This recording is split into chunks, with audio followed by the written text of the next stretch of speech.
Hi, and welcome to Dear Dyslexic podcast series. I'm your host and fellow dyslexic, Shae. Dear Dyslexic is a community and resource space for everyone, but in particular for young people and adults who have dyslexia. Today's guest speaker is hugely successful. She's been working and supporting the health workforce in rural Victoria in our lovely state. I'm really excited to welcome to the show today, Gemma. Welcome to the show, Gemma. Thank you, Shae. So Gemma, Dear Dyslexic is all about raising awareness of the successes and challenges of those that have dyslexia and what we may face. So you were diagnosed, like many people with dyslexia, when you were at uni. Can you tell us a little bit about that? Yes, so I went to Deakin University in Geelong, and I'm originally from Bendigo, so I moved home, went to Deakin in Geelong. I was doing first year psychology, and they actually were running a study group or a research project actually with the honours students looking for genetic links with dyslexia. So they were looking for volunteers, so I volunteered to be part of the project. Where they said, yes, I was dyslexic, and they also needed my father to do a certain amount of tests as well. But he actually didn't end up doing all the tests for various reasons. But that's when they first identified that I had dyslexia, yeah. So your dad did some of the tests with you? He did some of them, not all of them. How did he go with that? He actually had a worse result than me. So, and I don't know whether that was then him being discouraged from doing the rest of the results, because I think his generation very much so see it as a poor result or a poor performance, when that's not really what it's about. It's about a diagnosis. So it was interesting. Sounds interesting. I don't know how my dad would go. Yeah, I just think it's that generational where it's misunderstanding around why they're actually doing this research into dyslexia and genetic links, etc. How did you feel when you were diagnosed? I felt relieved, actually. Relieved because I was struggling in my first year of uni. So I think I had certainly used mechanisms to survive through school with dyslexia. And when I got to university, I lost a lot of those support networks because I'd moved town. I didn't really know. And university academic writing is a completely different requirement to what I was at the level of doing in year 11 and 12. So I was really struggling, and it was great to at least know that there was a reason instead of blaming myself for it, thinking, oh, university's beyond me, I'm not that smart. But I that was as far as it got. In the sense of seeking help afterwards, there wasn't that aspect. So when you were doing your studies, you didn't get any help afterwards? No. Was there a reason? Was it because there wasn't anything, or because you just thought you could do it on your own? I chose to do it on my own, and within 6 months I had actually dropped out of university for the first time because I was failing so badly. Took 6 months leave to sort of work out why, how had this happened. I thought it was more so just having transitioned from moving home, and but now that I look back, I know it was just that I hadn't sought out the support that I needed to be able to. I understood the concepts, I understood the assignments. I was internally quite confident that I knew what was required of me to complete this degree. But when it came to putting pen on paper, or, well, back then it actually nearly was pen on paper, or typing, I couldn't convert what I knew onto paper. So you had 6 months break and then you went back? I did. And what changed? Because you finished this one, didn't you? Yes, I did. So I finished my Bachelor of Arts, and I did a double major in communication and literature. I think the biggest key for me was also choosing subjects and units that I actually have a passion for. So communications and literature are both my areas that basically motivate me to want to study. So because of that, I just put all my energy into, I just had to work harder. I had to work harder all the time. Literature is a tough topic. See, well, because you get to be creative. So a lot of the pieces are creatively written. So my creative pieces that I'd submit, without, sounding a little bit arrogant, I'd always get distinctions, high distinctions, and I could do them within 48 hours and they'd be done. Yeah. And I'd get amazing results. It was the pieces that were analytical that I could spend 4 weeks on. I could read every piece of research in the area and I would still struggle. I would still come out with a credit, pass, maybe credit. It's funny you say that, because when I was at school, after I got diagnosed, I went back to my secondary school and said, how did you not pick it up? And they said, but you were such a great writer. You wrote such amazing creative stories. And I said, yeah, but that was where there was no structure needed. Shae, that is exactly the point. So it's really interesting that how well you did in that area. I would have thought it might have been hard reading the text, because some of the literature you have to read can be hard. Well, see, I found I could just let myself go in it. When I was reading the text, I wasn't having... So when I was reading the novels or the literary pieces of work, I could let my mind just go and escape what I was reading, whereas when I was reading, say for my communications, a book around globalisation, I knew I had to really concentrate in case I missed anything. So it was something in my, obviously to do with dyslexia, around the way my mind functions and works. So did you put any supports in place when you did your second time round? No. No? Again, no? No.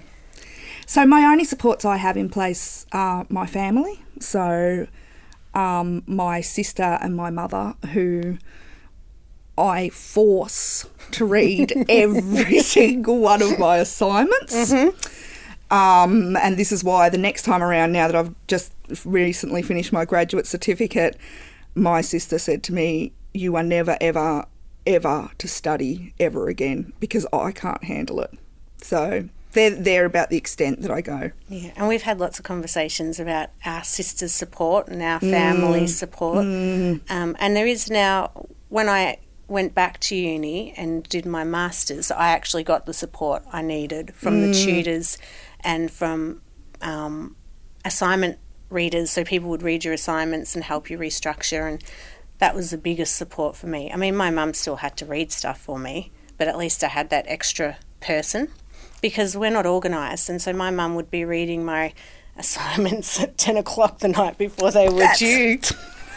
And so the pressure I put on my poor mum, and she's a full-time working principal, and she'd be there at night, and she still does sometimes. She's up writing and reading and supporting me in my work, especially setting up the foundation. She's helped with all of that. Shae, I think that's ironic really, but I think having children with dyslexia, they've almost needed support themselves in how to manage us.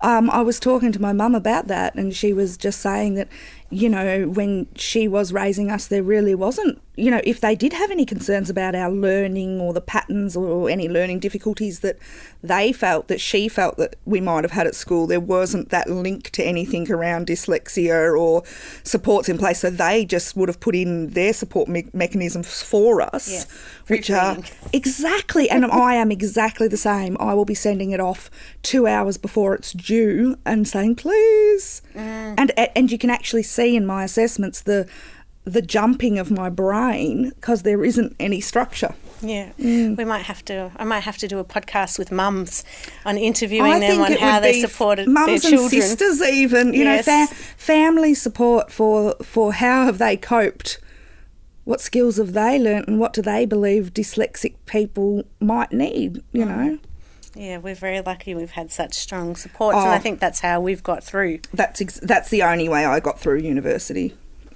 So we've spoken a lot about our difficulties in the workplace, and we've been lucky enough to work together, so we've been able to support each other, which for me was huge help, having someone that understood how I thought and the way I write.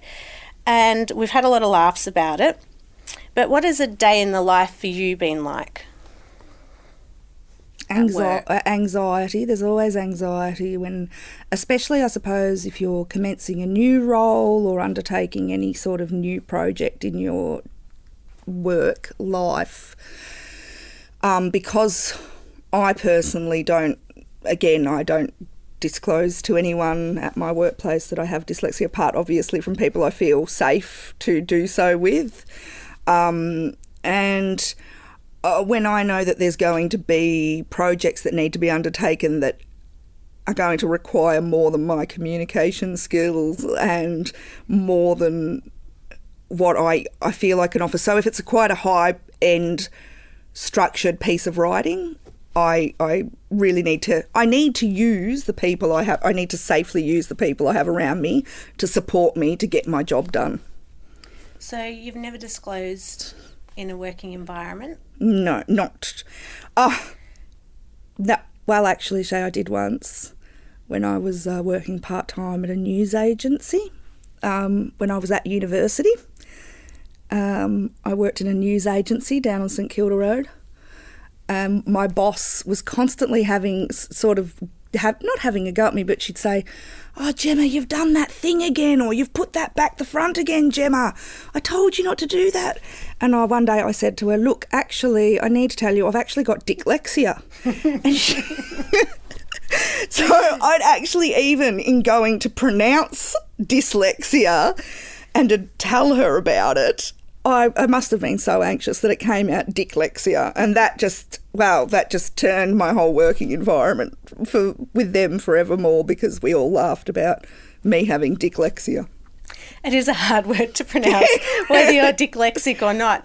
So even just having Dyslexic as a website, sometimes I think, why did I do that? Because just spelling it can be hard. I still spell it wrong. Same here. Even when I was emailing you my bio around dyslexia, I had to keep looking up and there's certain words I'll never be able to spell, like anaesthetist, just can't get my head around it no matter how many times I spell it. And it's things like that make life really difficult at work sometimes, because if you're working in an area where you have to spell anaesthetist every second day, after a while it's like banging your head against a brick. Well, why can't I learn this word? And it's like a barrier in your head. You struggle. So once our podcast goes up, you will be somewhat, I was going to say naked. Naked's not the right word, but exposed exposed to the world, and people will know. So how do you feel about coming out? I guess we can say I've interviewed other people I've interviewed, and they've said, our friends won't come out about being dyslexic. They don't talk about it in their workplace. So you will have come out. I know. How do you feel? Oh, I've just tried the old dyslexic system of blocking things. Just block it until the worst happens. It's called a denial. No, look, I did, in all honesty, I did think about that. And I guess, do you know what? It's the same feeling I felt when I was at university and they did the study group and said, yeah, you have dyslexia and, these are the steps you need to take. It's the same relief sort of feeling and going, it's okay. Yeah. Well, I've had a number of jobs now, and I think all of them I've ended up disclosing, because I have more anxiety about not saying it because I don't want people thinking I'm dumb. Because in my graduate position, that was the thing. Well, if we'd known how bad you were, we wouldn't have hired you, and why can't you write this, and why can't you spell those words, and you're a speech pathologist, what's wrong with you? So now the anxiety of not telling people so I don't get called dumb and I don't have an expectation makes me feel much better, and then I can get help if I need it in the workplace. But not everyone's responsive to it. I agree, Shae, but I think what you're saying, the reason I'm agreeing to do this is because exactly what you're saying, what you've just said then, there is a stigma around being dumb. There were so many times throughout school and university, and still to this day at work, I think, am I just dumb? Is it just that I'm dumb? But I know in my mind I get it. I know. And I think it's really important to talk about it and probably to disclose so that people understand that there's a reason that you do things the very special way that you do them. And that's the way I like to think. I like to think, you know what? I just do it in a special way, and it's not right and it's not wrong. And I also think having I went to say it again, dyslexia, enables you to think outside the box. And I think there's a lot of people who are so structured in their way of thinking that it's almost, again, a disability for some people that they're not able to think outside the box, because you have to. When you're dyslexic, you always have to think out. You have to think, okay, I can't do it the way everyone else is doing it. How am I going to do this at work in my own way and still get the job done? Even just changing a word. I mean, you can't change an anaesthetist. Unfortunately, there's no replacement. No. Doctor that puts someone to sleep. But having to just think of a different word if you can't spell it. Just the simplest of things. Yeah. So do you think the workplace is set up to support people? Do you think that's why people aren't disclosing, because of the fear of discrimination, or do you feel that it's talked about much at all? No, I don't think it's talked about at all. I actually don't think people take it... I don't think people understand dyslexia in the workplace, so hence I don't think there is the support for it, because I think a lot of people might just go, that's just, that's a learning disorder, they'll be right, they've obviously gotten to this level through university, so I don't think they need any support, if that makes sense. I think it's that uneducation around the struggle, how hard it can truly be. So what do you think some of the strategies you can impart, or tips for people in the workplace if they can't disclose and they need some support? What have been some of your make best friends with a really good writer the first day you walk in, suss out everyone in the building and go, right, you can do that, you can do that. In all, honestly though, I mean, look, in a sense, you're right. It is a coping mechanism. You do look at other people's skill sets and not use them. Obviously, you're not there to use people, but you're there to go, okay, can I go to that person if I'm going to need support when I'm working on a project? That hopefully that person may be able to support me. So honestly, that would be one of the things I do is look for support. And I have to reorganise my time so that I know if I have something that's going to take me probably 2 weeks longer than it takes other people, I have to reorganise my time to make sure I prioritise giving that more attention. Because you have quite a big job. I mean, you've been working in health now for a while in different areas. So what would a day at work be like for you, in like the type of tasks you'd have to do that, you need to make sure that they're structured or in your calendar? Or Wow, they're so varied, and that's the thing. I mean, they can go from developing marketing brochures with marketing staff to so there's a lot of travel that I do in most of my health jobs I've had to undertake. So obviously you've got to be working around organising your time between travel, running programs. So I've run, up to 5 to 6 programs at one time. So it's becoming excellent at multitasking. And again, to be really honest with you, it's because I've also been in managerial roles, it's making sure I have the staff around me and utilising the staff I need to make sure at the end of the day, the end result for the organisation is a positive one. So there's people, one of my, ongoing work issues that people I consistently hear in all the roles I do is attention to detail, Gemma, attention to detail. So I just make sure that I get people to cross-check everything. Yeah, having a second set of eyes is always helpful, even if they're a second set of dyslexic eyes. Dyslexic eyes, they can pick up. It's funny what between two dyslexics what they can pick up, Shae. It is, isn't it? It's funny what one dyslexic misses and the Yes. other dyslexic... I was about to go dyslexic again. Yeah, it's just that. It's just getting that support. Yeah. I've always found finding someone that's good in admin Yes. and IT have always been the IT. two groups of people that I rely on mostly to support me. I agree. So what do you hope will change in the next 5 years, do you think, in the workplace and society around dyslexia and the issues that we face? Shae, I think you doing what you're doing right now is a major change. you advocating for dyslexia and allowing people to be open to discuss it is already changed to me. I think there needs to be more education, to be honest, more literacy around dyslexia. I actually went to my son's school the other day, about 6 months ago, and said to his teacher, look, I'm actually concerned that my son may display signs of dyslexia, and I know it's genetically in my family and whatnot, and he's in, I think it was grade 3, he's grade 3 teacher, and she said, oh, look, I actually don't know anything about dyslexia, so I really can't help you. So if... That was his teacher. That was his teacher. So if at primary school they're not picking up signs, they're not looking for signs because they actually aren't taught about the signs for dyslexia. I mean, look, teachers have it hard enough. They've got to look for so many things, and I certainly don't want to add more to their load. But perhaps if at that teaching level more can be introduced into the degrees around... I think that's what they do in the UK, that they spend a unit learning specifically about learning difficulties. So all teachers leave and they've got that initial knowledge, and then I think it's up to them to further develop that, which unfortunately they can't do in Australia at the moment. No.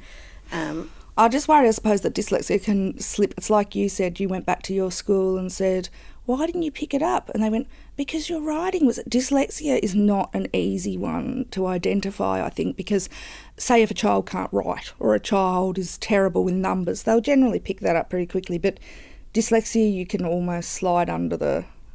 if you need to. If you've got the strategies and the supports in place from a young age, you definitely can slide through the cracks. Well, thank you, Gemma, for coming on the show. Shae. Is there anything else you'd like to share with our listeners?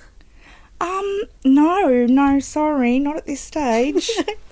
Well, you can always come back to Thank you, Shae. No, and thank you for having me. Thank you. No, and I have to say thank you for being brave in coming out and talking about this with us, because I know it's not easy and I know how scary it is. And we're not young spring chickens, so Speak for yourself there, Shae. we've been dealing with this for quite a while.